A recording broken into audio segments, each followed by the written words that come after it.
Hello guys, आज मैं लेके आई हूँ एक साउथ कोरियन मूवी जो कि बेस्ड है एक ट्रू स्टोरी पे, जिसका नाम है डोंट क्राई मॉमी। ये फिल्म 2012 में रिलीज हुई थी और इसकी IMDb पे रेटिंग 6.3 है। तो चलिए मूवी स्टार्ट करते हैं।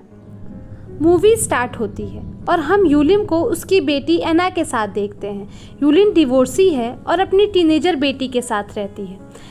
म्यूज़िक क्लासेस में एना की मुलाकात जोहान नाम के लड़के से होती है और वो उसे बहुत पसंद करने लगती है। एना की फ्रेंड जूली एना को उससे दूर रहने को बोलती है क्योंकि जोहान बहुत ही गंदा लड़का है और उसे कुछ टाइम पहले ही स्कूल से निकाला गया है। बट एना कहाँ सुनने वाली थी किसी की बात। वो छुप छुप कर उससे चैट करती थी। फिर एक रात जोहान एना को मिलने के लिए बुलाता है और वो बड़े प्यार से उसके लिए चॉकलेट लेकर जाती है। जहाँ एक तरफ एना को उससे मिलने की बहुत एक्साइटमेंट रहती है, वहीं दूसरी तरफ जोहान कोई रिएक्शन ही नहीं देता। एना ये सोच ही रही होती है, तभी कुछ लड़के वहाँ आ जाते हैं और उसके साथ दुष्कर्म करते हैं। एना की हालत बहुत ख़राब होती है और उसे हॉस्पिटल ले जाया जाता है। यूलिन को जब ये बात पता चलती है तो वो भागते हुए हॉस्पिटल जाती है।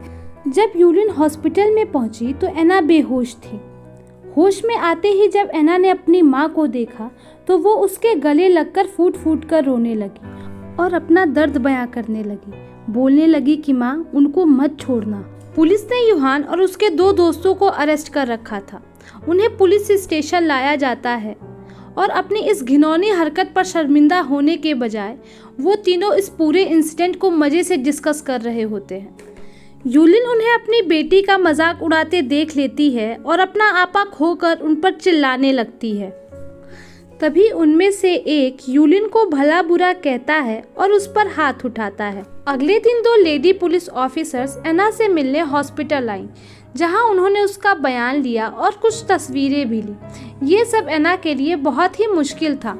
एना हॉस्पिटल से डिस्चार्ज होकर घर आती है। एना घर तो आई बट उसकी मुस्कान कहीं खो गई थी। उसके अंदर का दर्द हम उसकी आंखों में देख सकते हैं। वो घंटों बाथटब में बैठी रहती थी ताकि शरीर और मन की सारी गंदगी साफ हो जाए। उसने घर से बाहर निकलना बंद कर दिया था, यहाँ तक कि उसने अपने एग्जाम्स भी नहीं दिए थे। यूलिन से अपनी बेटी का ये दर्द देखा नहीं जा रहा था। जूली के फादर जो पुलिस ऑफिसर थे, वो चाहते थे कि यूलिन ये केस वापस ले ले क्योंकि कल्प्रिट्स माइनर थे। उनको कोई खास सज़ा नहीं होगी। वो चाहते थे कि कल्प्रिट्स के पेरेंट के साथ यूलिन सेटलमेंट कर ले, बट वो इनकार कर देती है क्योंकि उसको अपनी बेटी को न्याय दिलाना है। कल्प्रिट्स के पेरेंट्स ने हर मुमकिन कोशिश की यूलिन को मनाने की, पर वो नहीं मानी और कोर्ट में ये बात साबित हो गई कि एना ने ही जोहान को बुलाया था मिलने के लिए। मतलब कि इस बात के लिए भी कहीं ना कहीं एना ही रिस्पॉन्सिबल है। मेडिकल चेकअप में जिन दो लड़कों के सीमेन नहीं पाए गए थे, उन दोनों को निर्दोष करार किया गया। बस एक ही को 2 साल की सज़ा हुई, जिसे सुनते ही उन दोनों लड़कों के चेहरे पर हैवानियत वाली हंसी झलक रही थी। फिर भी यूलिन हार नहीं मानती। वो केस को हाईकोर्ट ले जाने की कोशिश करती है। वो अपने एक्स हस्बैंड को भी हेल्प के लिए कॉल करती है, बट उसका कोई जवाब नहीं आता। हर तरफ से उसे निराशा ही हाथ लग रही थी। वक्त बीतता जा रहा था, पर एना इस हादसे से उभर नहीं पाई थी। वो खुद को 4 दीवारी में बंद रखती थी। यूलिन हर मुमकिन कोशिश करती थी उसको इस सदमे से बाहर निकालने की, बट एना अंदर से टूट चुकी थी। एक दिन एना को उनका मैसेज आता है। वो उसे मिलने के लिए बुलाते हैं और साथ ही उसके साथ हुए दुष्कर्म की वीडियो भेजकर उसे ब्लैकमेल करते हैं। बहुत हिम्मत जुटाकर एना उनसे म्यूजिक क्लास का बहाना करके मिलने के लिए गई और साथ ही अपने साथ एक कटर ले गई। उन्होंने एना को एक सुनसान जगह पर बुलाया था, जो कि उसमें से एक लड़के का घर था। एना वहां पहुंची तो उसके साथ फिर से उस रात वाली दरिंदगी को दोहराया जाता है और वो कुछ नहीं कर पाती। गुस्से में अपना बाल काट लेती है। जब वो घर पहुंची तो उसकी ये हालत देखकर यूमिन को कुछ भी समझ नहीं आता। वो अपने मॉम से बिना कुछ कहे बाथटब में जाकर बैठ जाती है और ऐसे ही कुछ दिन बीत जाते हैं। फिर कुछ दिनों बाद एना के मॉम का बर्थडे आता है। वो उनके लिए केक लेने जाती है, जहाँ पर शॉपकीपर पूछता है कि केक पर कुछ लिखना है, जिस पर वो शॉपकीपर से पूछती है कि क्या वो खुद लिख सकती है। शाम को जब ह्यूमिन घर आती है तो उसे एना कहीं नहीं मिलती। वो परेशान होकर उसे पूरे घर में ढूंढती है। फिर बाथरूम से पानी गिरने की आवाज़ सुनकर वो बाथरूम की तरफ जाती है, जहां एना बाथटब में खून से लथपथ पड़ी होती है। उसने अपने हाथ की नस काट ली थी। यूलिन उसे उठाकर हॉस्पिटल ले जाती है, बट एना ने रास्ते में ही दम तोड़ दिया था। उसका फ्यूनरल उसी दिन होता है जिस दिन यूलिन का बर्थडे था। यूलिन टूट जाती है।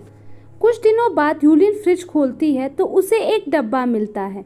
डब्बा खोलती है तो उसमें एक केक होता है जिस पर लिखा होता है डोंट क्राई मॉमी। यूलिन बहुत भावुक हो जाती है और वो फूट फूट कर रोती है। फिर वो एना के रूम में जाती है, जहां उसे एना का मोबाइल मिलता है जिसमें उन लड़कों द्वारा भेजे मैसेजेस और वीडियो यूलिन पढ़ती है। वो वीडियो देखकर समझ जाती है कि उसकी बेटी के साथ वो दरिंदगी दोबारा दोहराई गई थी। वो ठान लेती है कि अब वो अपनी बेटी के इंसाफ दिलाकर ही मानेगी। वो फ़ोन लेकर उनमें से एक लड़के के पास जाती है और बोलती है कि मैं तुम लोगों को सज़ा दिला कर ही रहूँगी।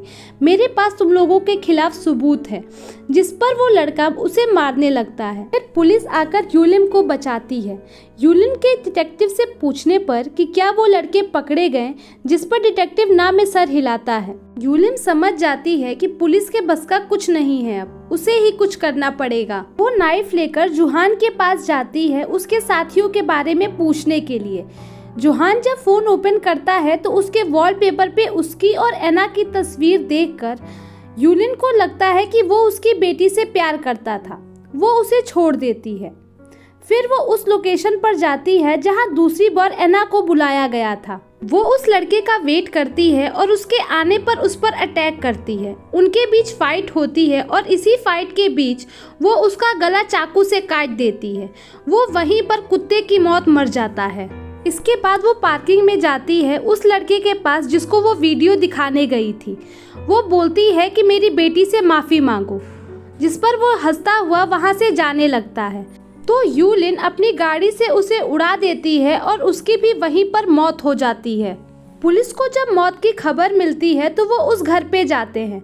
छानबीन में उन्हें कंप्यूटर से उस रात की वीडियो मिलती है। उस वीडियो में इंस्पेक्टर की बेटी होती है जो एना की फ्रेंड थी।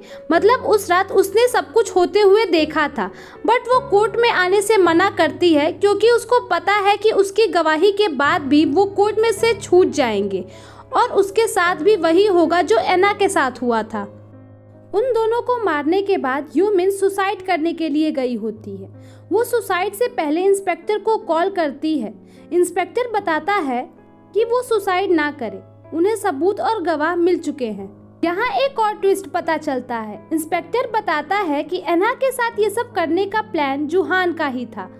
ये सुनकर यूलिन को बहुत ही ज्यादा गुस्सा आ जाता है। वो नाइफ लेकर जाती है और जुहान को स्टैप करती है। इंस्पेक्टर उसे रोकता है।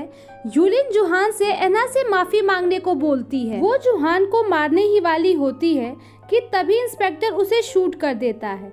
वो वहीं मर जाती है। इसी के साथ मूवी खत्म होती है। अगर आपको हमारा एक्सप्लेनेशन पसंद आया हो, do like, share and subscribe to my channel.